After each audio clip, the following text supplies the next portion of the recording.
Hello, my name's Ron Cottrell, President and CEO of Hospice of the Piedmont. On behalf of our board of directors, my 200 coworkers, and more than 200 volunteers, we welcome you to our first community conversation. Our mission at Hospice of the Piedmont is to positively transform the way people view and experience serious illness, death, and grief. We cannot carry out this mission to create a positive transformation without talking to you, our community. Thank you for joining us. At Hospice of the Piedmont, we do three things to carry out this mission. One, we care for patients with serious illness. We do this through our community-based palliative care service called Piedmont Care. Secondly, we work with patients and families to maximize their quality of life as they enter the last chapter of their life, assuring comfort and peace. That's what hospice care is all about. And thirdly, we comfort and counsel those that are grieving after the loss of a loved one. We do this through our Center for Grief and Healing and our Center for Children. Let me quickly say, this work that we do, talking about serious illness, death, and grief, oftentimes makes people very uncomfortable. We understand that. Our aspiration for these community conversations is to help all of us, our community, be more comfortable talking about serious illness, death, and grief. Your presence today means a lot to us, and we are grateful that you have taken the time to have this conversation. Thank you. So this is how the program will work. In just a moment, I will introduce my colleague and friend, Dr. Tim Short, and we will have a conversation we hope many of you can relate to. Our conversation will be followed by questions and answers. This is where you come in. In this virtual world we have all gotten accustomed to, we very much want to hear from you and address your questions. You will see a box on your screen to enter your questions and share your comments. Our colleagues are working behind the scenes to receive your questions. When we get to the Q&A portion of the program, Dr. Short and I will be joined by three of our colleagues. Jenny Hunter, who is a hospice nurse and works from our office in Culpeper. Liz Forney, chaplain, who works with patients and families at our Center for Acute Hospice Care and our hospice house. And Mike Williamson, a very skilled and experienced social worker who works with patients and families in their homes, assisted living facilities, and nursing homes. You can submit your questions anytime during the program, and we will do our best to answer your questions, address topics you would like to learn more about. Let me introduce Dr. Tim Short. Dr. Short is the Chief Medical Officer at Hospice of the Piedmont. He also leads our Education Institute. Tim received his undergraduate degree in religious studies at Duke University, where he was also the captain of the soccer team. Tim stayed at Duke for medical school and did his residency at the University of Virginia. After completing his training, he practiced family medicine for more than 20 years in our community, then decided to pursue his interest in palliative care.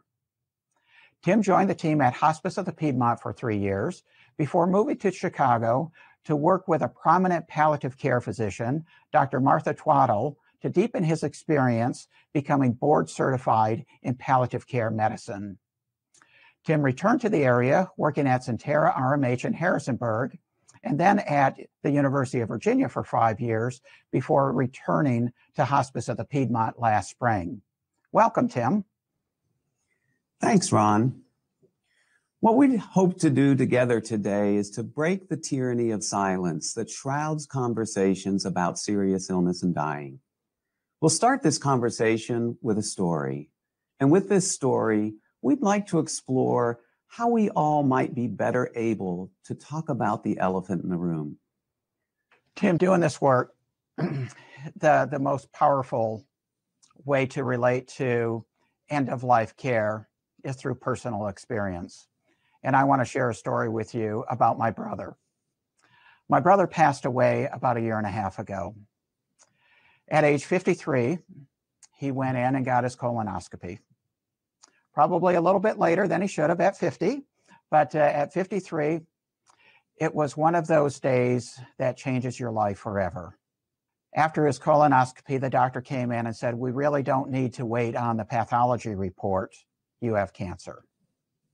The cancer went through his colon wall and invaded his lymph nodes. First treatment was surgery. That was followed by chemotherapy, radiation therapy, and sadly, the cancer continued. Months after his treatment, the cancer spread to his lungs. So he had this spot on the lungs, which again required more treatment. He built this relationship with his oncologist, who I think was a very, very fine doctor. And they developed a codependency to really figure out what to do. My brother was very, very determined. A family man, married, 6 children, and very young in his life. He had a long ways to go to be able to be there for his family. So through this relationship with his oncologist, he wanted to do all that he could. So care continued, but the cancer was still present. Fortunately, through the treatment, it did not spread, and it probably slowed the spread of cancer down. And after time, very sadly, it spread from his colon to his lungs, to his thyroid, then to his liver. And with each step, it was, what else can we do? And through this trusted relationship, it was, let's figure out what options we have that we can offer to you. They continued their efforts with new clinical trials, and he endured. My thinking, and here I am, the CEO of a hospice palliative care organization, is there another voice that needs to be introduced? I read an article once, and it was talking about the collusion between patients and doctors. They work together, there's a tremendous trusted relationship, and they want to work together to, I know, meet my brother's wishes. But I think what happened in the way the system worked, there wasn't a voice in there to give an objective perspective, nor was there the conversation that took place about where this journey ends. After the metastasis to his liver, it went to his brain and went on to get palliative radiation. But after radiation, there was this prognostication that might allow him a couple more months of life. And I will tell you, his wife and family were betting on 2 more months. He did enter hospice care, had a terrible seizure, revoked hospice care, and ended up in the ICU. So here's a good guy in the ICU, riddled with cancer, with still the conversation about the end in sight yet to happen. He was discharged from the ICU to a hospice facility and lived less than 2 weeks and passed away. I do think those 2 weeks under hospice care, he and his family were comforted, knowing that the end was near. But I have to say, I look back with some regret that the planning wasn't done, the conversation about where this journey leads never happened. My sister-in-law and sister, after he passed, were scrambling to put funeral arrangements together. It was a scramble after death happened. And it's not like it snuck up on anyone. This tyranny of silence to talk about death is something we need to deal with. And I wanted to share that story. And Tim, you've been great counsel to me through this journey. Thank you. Yeah, thanks for sharing your story, Ron. And You know, it hits me in a tender place, as my father died at the same age with 6 children. And we went through some of the same dynamics. I get it. I get that collusion between the family and the doctors. It's a collusion of hope. It's a hope and a clinging to hope and a momentum that the further you go down those roads of treatments, unfortunately, as that disease progressed with Ken, the less and less likely those treatments were going to answer that hope. But I think also at the same time, there's an elephant in the room that everybody's avoiding talking about. I know my family did as well. And I also get that. You want to do everything possible when you have 6 young kids and you're young yourself. But I think addressing that elephant in the room is really important in order to make loving decisions, respectful decisions, the best of decisions, fully informed decisions. Let me talk for a moment about this concept of the elephant in the room. I've sat with a lot of families and addressed the elephant in the room, including my own family. And I've sat with a lot of medical teams. And if you'll forgive my artwork here, after all, I am a physician, and you know how bad we are in handwriting, and I'm a left-handed physician at that. But what I find happens with the elephant in the room is we have a family here in the same room as the elephant and looking past or ignoring or in denial about the elephant in the room. And we as a medical team get asked into the room to talk to them about it. And we come in oftentimes and stand here on the other side of the elephant. And we almost take an, not intentionally, but an antagonistic position, because we stand here and say, don't you guys get it? Can't you see this elephant in the room? Look at it the way we're looking at it. And it doesn't help the family shift from this position of paralysis that they're in, because they're in such a frightening and foreign territory. Or we stand here as a medical team and we talk medical language and we give the family options, ignoring the medical or the elephant in the room. And we say, what do you want to do? And they are a deer in the headlights. They don't know. We can't even agree as a medical team about what's the best way forward for the patient. How can we expect them to get that as well? Really, what we should be doing is coming into the room and standing shoulder to shoulder with the family and looking at the elephant in the room together and saying together, how do we figure the best way forward here? How do we love your dad, your husband? How do we support that love that you have for him as family? And make decisions together, shared decisions going forward that recognize that elephant in the room and plan accordingly. You know, people can only move from paralyzed positions of fear and uncertainty when they have a guide they can trust. Trust starts with listening. These conversations don't just happen. They require intentional planning on both the part of the family and the healthcare team. The greatest fear of families in these times is the fear of the unknown. And these conversations do not increase anxiety or take away hope. They actually reduce fear and anxiety, and they reframe hope in encouraging ways. Initially, Ken's hope was for cure. Later, it became a hope for living longer and living better. But I think if you frame hope in the present moment, you can have hope until your last breath. You know, when Ken and his family got the diagnosis of colon cancer, the medical system said, Ken, here's your disease, and here's the treatment of that disease. Now you build your life around it. And that model worked for a while because that quality of life was preserved and acceptable to Ken and family.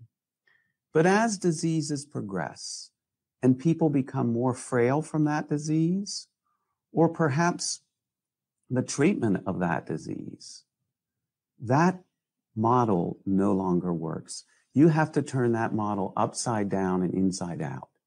You have to shift that model to saying, Ken and family, what's important to you?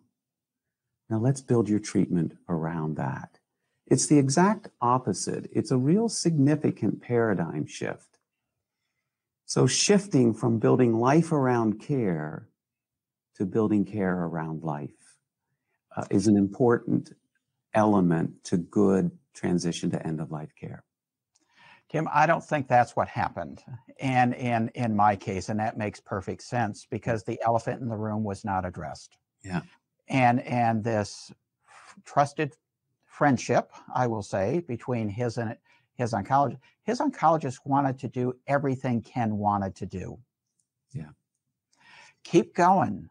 Let's figure it out. Let's keep going forward. That hope was to extend life as far as it could. Yeah. But never did it turn, like you just suggested, to say how so is his entire life was circled around treatment. Yeah. Well, I think there's a couple of things that we can point out that might help others find that conversation and find their voice in that conversation. First of all, in these conversations with healthcare team members, words really matter. So words like respect and honor and love and hope and quality of life, they find their way in the center of the conversations, or they should. Not words like risk-benefit ratios, survival percentages, prognostic predictions. Yeah. We tend to have these conversations as in medical language, not the language of the family. And I think the family, and that's where I say shifting the paradigm from treatment and medical language to the family's language and what's important is really, really important for a fundamental shift in the paradigm. These decisions by family members, they're made from the head, or from the heart, not from the head. And yet we tend to, in the medical community, present them with a list of choices, with a list of options, and then say, what do you want to do? And so we almost force the framework into this dualistic either or kind of thinking. Either you're going to do this or to go to comfort. And the reality is, it's really more a continuum, and it's really more about loving and about choosing how do you want to spend your remaining time in doing what's important to you and surrounded by who's important to you. There are resources to help with this.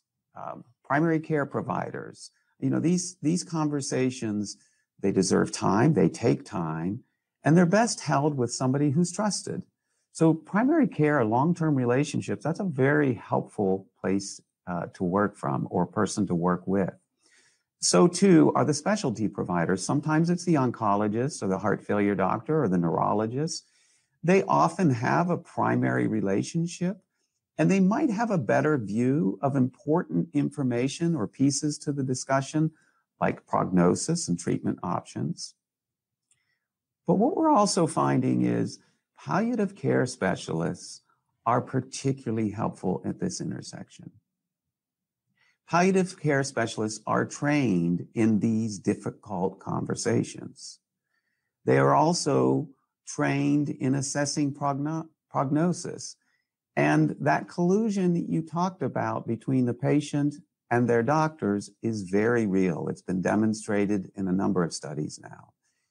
And an objective opinion from a palliative doctor in a consultative role can be really, really helpful in just helping you look at hard issues. Palliative consult is just like getting a cardiology consult or any other specialty. It's a phone call away. Palliative is different than hospice.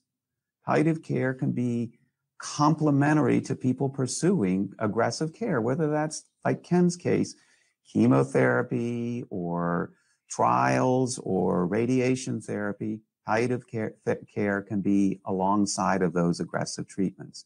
Different from hospice, where hospice is introduced when people are through with and done with those kinds of aggressive treatments, and they really want to focus more on comfort and symptom-based care. There was a famous study by Temmel over 10 years ago now showing when you added palliative care to traditional oncology care, this was done with cancer patients, it improved the quality of life as perceived by the patients and their families. It improved symptom management. It reduced hospitalizations, and it helped people live longer. This concept of when you have a progressive illness and a life-limiting illness, the best way to help people live longer is to help them live better. And that's exactly the focus of palliative. Interestingly, hospice has been shown to demonstrate the same thing, that when people are placed in hospice and you attend to their symptoms, their emotional needs, their spiritual needs, they live longer because they live better. Tim, let me ask you, hearing this story and, knowing the journey that my brother went on, one thing I've learned about doing end-of-life care is you don't get do-overs. But if you had a do-over, what would you have suggested in terms of finding that voice, dealing with the elephant in the room? What would you suggest a different path than the one that Ken took? Well, first of all, I would say, I think it's our task to help people make fully informed decisions. And then we have to be careful not to project our values and the way we would make this happen onto families. For some individuals, going down swinging in an ICU with chemo running through their veins, for them, that's the script they want to write.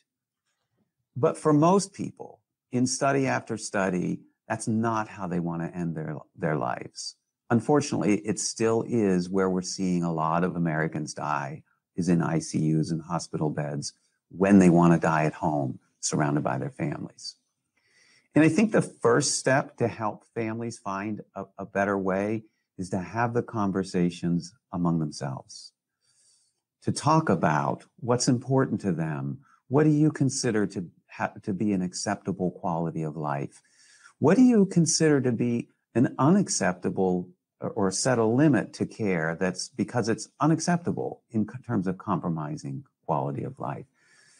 And then I think it's to sit down and intentionally ask to have a conversation, what we would call a goals of care conversation with your physicians. If you don't have a physician that's driving the ship that will listen to that, I'd recommend getting a palliative consult to help facilitate that, because they will help by starting with listening. I think when we find that we don't have curative therapies to offer anymore, this emphasis of helping people to live better is a way to help them live longer. So this focus on palliative care in improving quality of life in people with serious illness is the right focus. Tim, I can remember a conversation I had with Ken and very much shared with him. I have not taken a step in his shoes. Yeah. And I can't really fully understand the journey that he's on. And I can remember the words that he shared with me. He said, "Ron, you'll never understand the power of hope until you walk in these shoes." And I think this concept of hope, knowing that he has a life-limiting disease, was too powerful to overcome this conversation about having this end-of-life decision. And I think this bridge that never got built was to deal with that elephant in the room, to talk about the end of life is really the part of his journey. Yeah. When we did a poll of over 400 oncologists and asked them, what's the number one reason why you're reluctant to have hard conversations with your patients? The number one reason was their fear of taking away hope from their patients. It's well-intended, and that's why I say this is a collusion of hope. Their oncologists want to hope as well and want the best chances and want to do everything possible for patients. Looking back on it, I don't know if it could have or should have been any different. That being said, I continue to wonder what could have been different. My sister-in-law held on to that hope as much, if not more, than Kim. To the point where getting radiation therapy a couple weeks before he died, they thought that would give him relief and could get him a couple more months. Yeah. She felt like she was, when he had a seizure and needed to be admitted to the ICU, she said, I want my 2 months. Mm-hmm. They told me 2 months. And I think we both know prognostication is not an exact science. Yeah. Yeah. And without the foundation of understanding where the journey ends, overcame this hope. And then when he crashed, it was like a surprise. Yeah.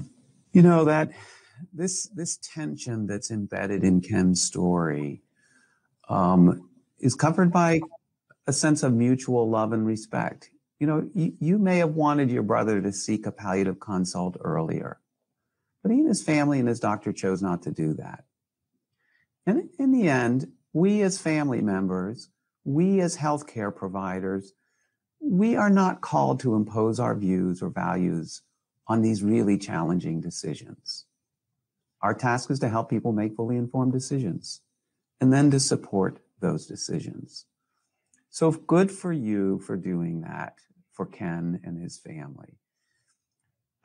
I think you helped offer them a story that they could live with, their story. It is a story, and I know from having lost my father, again, at the same age, took me years to find peace with that story. And I think offering families the chance to find stories and create stories that they can live with and that offer them peace starts with breaking this silence. And so thank you, Ron, for sharing your story.